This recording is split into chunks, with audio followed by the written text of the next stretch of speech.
Se você fizer as contas do calendário bíblico, depois que tinha a Páscoa, 50 dias depois tinha uma outra festa. Qual que é o nome dela? Festa do Pentecostes. E a igreja do Senhor Jesus, ela surge aonde? Não é raro nós vermos alguém falando assim, não, a igreja ela se iniciou na cruz do Calvário. Outras pessoas falam assim, não, a igreja iniciou quando Jesus nasceu. Outros falam, a igreja iniciou quando Jesus começou o seu ministério, aos 30 anos. Mas fica claro, quando você faz uma interpretação bíblica razoável, você vai ver que não existe igreja sem o Espírito Santo. Da mesma forma, e nós precisamos saber, nós precisamos ler a Bíblia entendendo o propósito dela. O propósito da Bíblia é apontar para Cristo. Tudo que está escrito na Bíblia converge para Cristo. Cristo é o centro da mensagem do Evangelho. Cristo é o centro da mensagem bíblica. Cristo é o todo da Bíblia. Precisamos ler a Bíblia por completo, pelo menos uma vez na vida. Nós, quando saímos para pregar o Evangelho, nós falamos deste livro. Imagina quão vergonhoso será o dia que alguém vai te perguntar assim, você já leu? Aí o que você vai falar? Porque se fosse comigo, né? Eu ia falar assim, se esse livro é tão bom, por que você não leu ele?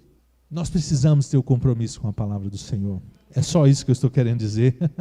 Primeiro a gente constrange em amor, para que isso gere em você uma determinação de ler a palavra. Eu lembro o dia que a minha professora do IBA, ela falou assim, olha, não vai formar ninguém aqui se não ler a Bíblia toda. E que vergonha para mim, foi um ano de 2013, 2014, durou 2 anos o curso, e eu não consegui ler a Bíblia toda. Que vergonha para mim, ainda bem que ela esqueceu. Mas 6 meses depois eu terminei a leitura, mandei para ela, falei assim, agora sim, nós precisamos ler, esse livro é maravilhoso, tem transformado vidas. Então, quando nós lemos o texto bíblico, lá em Gênesis, nós vamos ver que Deus, no primeiro dia, Ele estava falando, e as coisas estavam tomando vida, certo? E eu tenho falado bastante isso nos últimos dias. A palavra de Deus, irmãos, é uma semente, e ela quer encontrar uma terra fértil, ela quer encontrar um coração aberto. A palavra de Deus, ela não vai voltar sem antes fazer o que ela veio propor a fazer, e só temos a ganhar em abrir o nosso coração e acolher a palavra de Deus. Ela vai fazer algo. Então, primeiro dia, a palavra de Deus está criando as coisas. Segundo dia, terceiro dia, quarto dia, quinto dia, sexto dia. Eu imagino toda a criação de Deus com os ouvidos, né? Se assim eu pudesse dizer, bem atentos. O que será que vai ser criado hoje? O que vai ser? Mas houve-se um silêncio, irmão Levi. E eu sei que todos nós aqui queremos ouvir a voz de Deus. Ah, como é maravilhoso você ouvir nitidamente a voz do Senhor. Mas tem momentos da nossa vida que nós não vamos ouvir. Mas não é o fim. Pelo texto de Gênesis capítulo 1, eu então entendo que quando eu não estou ouvindo a voz de Deus, é porque Ele está trabalhando. O que estava sendo formado no sexto dia? O homem? E a Bíblia diz que Deus formou o homem, formar com as suas próprias mãos. Então tinha um silêncio. Eu não sei se você já se pegou num dia que você está no seu trabalho, ou numa atividade, ou em alguma coisa que exige muita atenção, porque é sua obra-prima, você não quer ninguém falando no seu ouvido, você não quer barulho, você quer silêncio, você está concentrado, focado, você fala, até respira cadenciado, você quer atenção plena. É isso que eu encontro em Gênesis capítulo 1, Deus criando a humanidade com toda a perfeição. Deus criou a humanidade plena. Amém? Você não pode duvidar disso. Deus criou o homem já adulto na sua forma plena. Adão não precisou aprender a ler, Adão não precisou aprender a escrever, Adão não precisou entender como é a voz de Deus. Não, ele foi criado na sua forma plena. Mas ele foi formado. Tinha um boneco no chão. E é engraçado que hoje a ciência, ela sabe o que é composto o seu corpo. Ela sabe quanto de ferro tem no seu corpo. A ciência já determinou, já descobriu quanto de os outros minerais que tem no corpo. Você sabe que tem ouro no seu corpo, tem ferro, cálcio, potássio. É enfermeira, se não falar tudo, vai ser reprovada agora.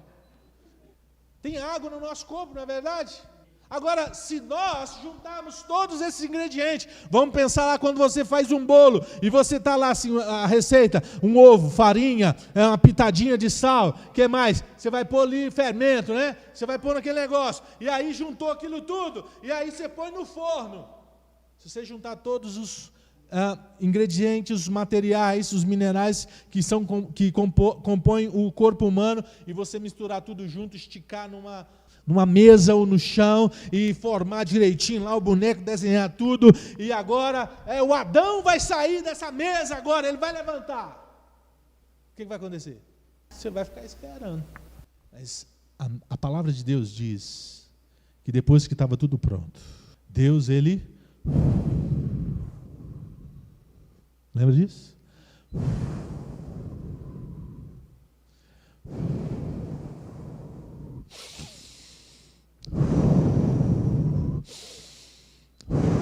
O fôlego de vida, aleluia, o fôlego veio naquele corpo e o ser humano se tornou alma vivente. Jesus, antes de subir ao céu, sabe o que ele fez com os discípulos? Ele... Está escrito. Antes de morrer, a igreja não estava formada. Jesus estava formando. Aleluia. Jesus estava providenciando um corpo para si, juntando ali um corpo que ele é o cabeça do corpo, não é verdade? O corpo está pronto e Jesus então... Ele sopra o seu Espírito, da mesma forma no Éden, ele faz de novo. Bendito é o Senhor, santo é o Senhor, Deus é maravilhoso. Quanto tempo demora o sopro? Receber o sopro, ir lá no seu coração, aquecer o coração, quanto tempo? Pouco tempo, né? Então depois da Páscoa, na Páscoa Jesus morreu por toda a humanidade. Do lado dele tinha uma humanidade que não queria perdão, estava zombando, certo? Do outro lado tinha uma humanidade que reconheceu que era miserável, pecadora e que Jesus era justo, não era verdade? E Jesus é o substituto. Era para nós estarmos naquela cruz, mas ele nos substituiu, amém? Agora deixa eu falar algo para os irmãos, os mortos não podem fazer nada para ninguém. Pode? Se você está orando lá para o São... Vou falar de mim, né? Para o São Jorge, diz que é guerreiro, né? Tem uma lança, né? Tem um cavalo, tem um dragão que vai lá para a lua, né? É uma história de lunático isso, né? Ele está morto, não pode fazer nada por ninguém. E assim todas as outras entidades que estão por aí, né? Que se são consideradas entidades por alguém, morreu.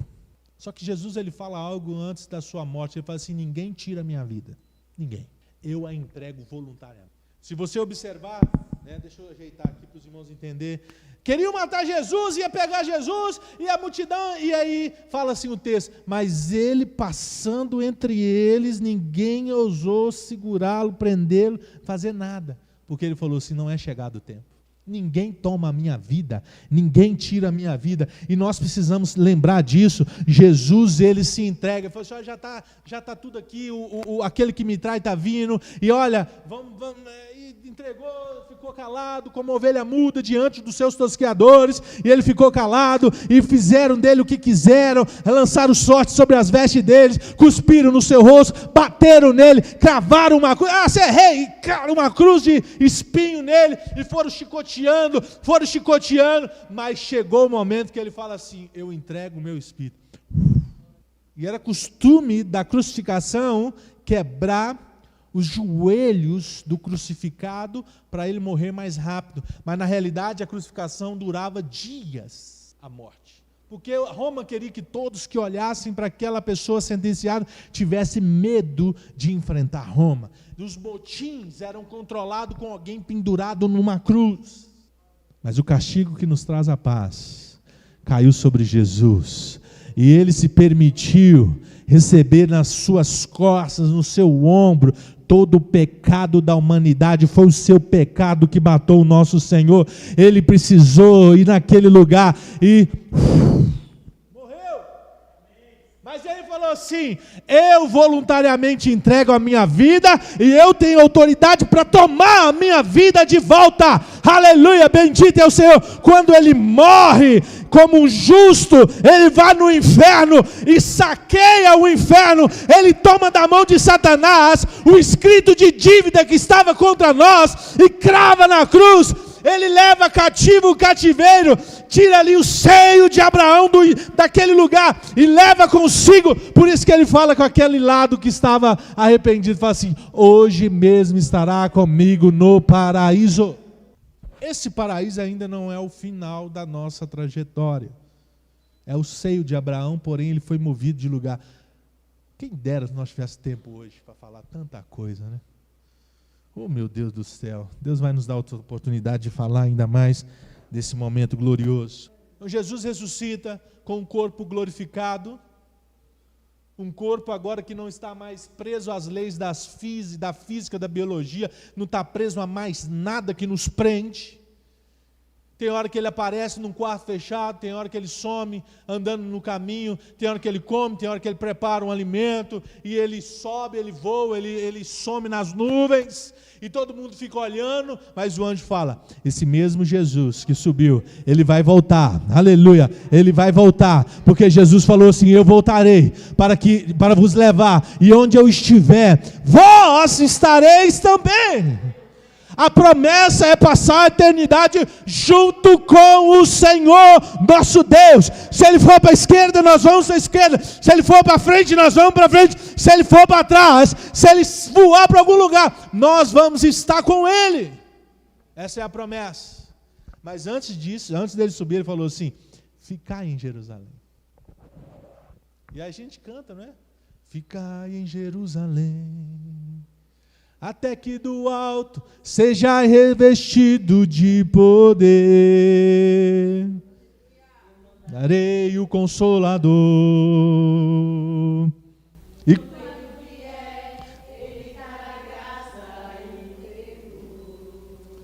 sabe quantos dias passaram dessa palavra? 10 dias. Porque ele ficou depois do domingo que ele ressuscitou, passou-se 40 dias. Ele ficou ensinando, ele deu outras instruções que nós não temos escrito nos evangelhos, mas nós vamos ver os apóstolos operando, terminando de completar o que a igreja deveria fazer. Ficou 40 dias. E aí ele fala: fica em Jerusalém, até que do alto seja revestido de poder. Não é verdade? Ficou lá 10 dias. Eles voltaram para Jerusalém. Ficaram em constante oração. Constante oração. Ficaram orando.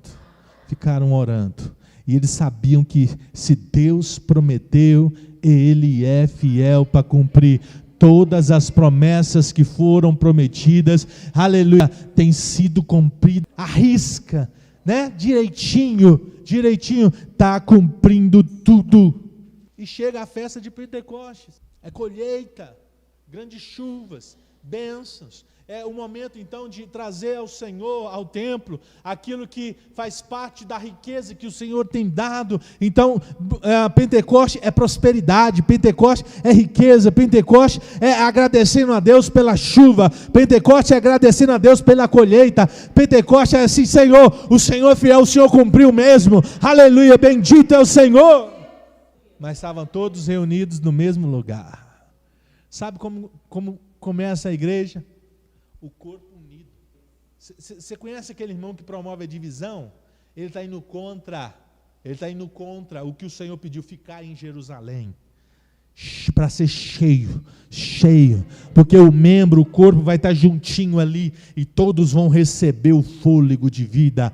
Aleluia. Então aquele tempo ali foi o momento que demorou para chegar aquele Espírito, aleluia, aqueceu o coração, né? Não foi visto línguas como de fogo, e a igreja então surge poderosa, aleluia, sinais e maravilhas acontecendo naquele dia maravilhoso. A igreja, a certidão de nascimento da igreja é sinais, maravilha, Espírito Santo, batismo nas águas, batismo com o Espírito Santo, ide, cumprindo o ide, orando no templo, orando na casa, curando no caminho, curando em casa. É o poder de Deus de uma forma nunca tinha sido visto antes. A igreja surge ali. Então no mês de maio é o que dá o dia de Pentecostes. Conta-se 50 dias da Páscoa, vai dar em maio. Então esse mês nós vamos refletir sobre isso e clamar a Deus: faz de novo, Senhor. Faz de novo, Senhor.